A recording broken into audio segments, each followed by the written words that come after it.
আল্লাহ বলছে খালি ফিরে আয় রে, তোর অপরাধ কতটুকু অপরাধ তোর, ফিরে আয়, মাপ চা, ইমান আন, ভালো কাজ কর।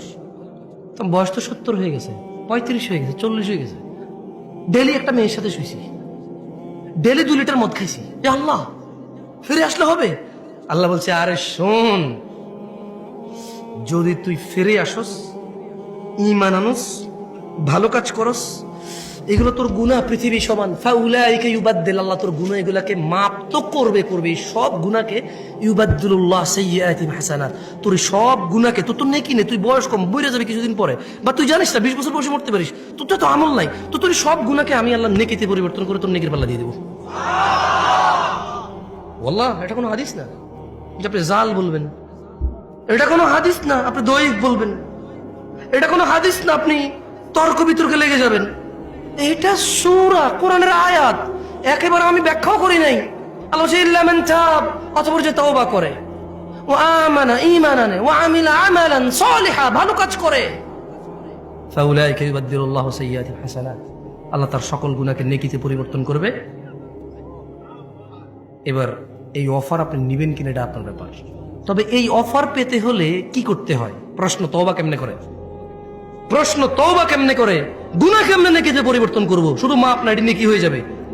ধরে নেন বাংলাদেশ সরকার বলল কার কাছে কত জাল টাকা আছে, 30 ফেব্রুয়ারি 2024 এর মধ্যে সমস্ত জাল টাকা আইনা জমা দাও, সেম আসল টাকা নিয়ে যাও, তবে আর কখনো জাল টাকা বানাইতে পারবা না, যদি বানাও মৃত্যুদণ্ড, যদি বানাও কি।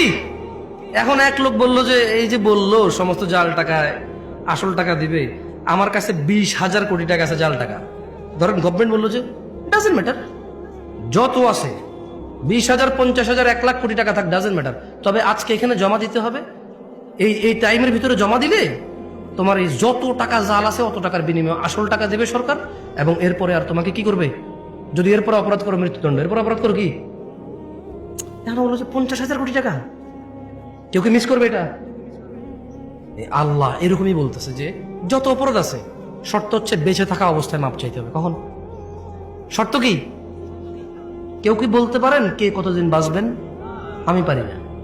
ভাই আপনি বলতে পারেন কতদিন বাঁচবেন? তুমি? আরে কি করে, ডিজিটাল দেশে কেউ জানে না কবে মরবে। আফসোস, তো কি শিখলা?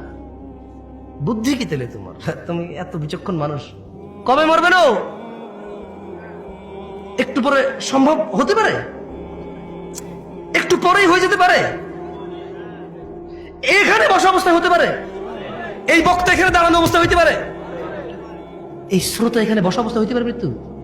তো এই যে সমস্ত গুনাহকে নেকিতে পরিবর্তন করার একটা শর্ত আছে, কি? সবগুলা গুনাহ যা হয়ে গেছে এই এখন বলতে হবে, এখন আস্তাগফিরুল্লাহ, আল্লাহ আমাকে মাফ করেন, আমি আর কোনোদিন গুনাহ করবো না। যদি গুনাহ করি আপনি তো জানবেনই, আপনার সাথে কি লুকায় গুনাহ করতে পারবো নাকি, তবে আমার সব গুনাহ আপনি মাফ করে দিবেন, আমি আর গুনাহ করবো না।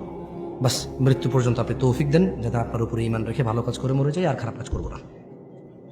আল্লাহ বলছে সব নেকি হয়ে যাবে।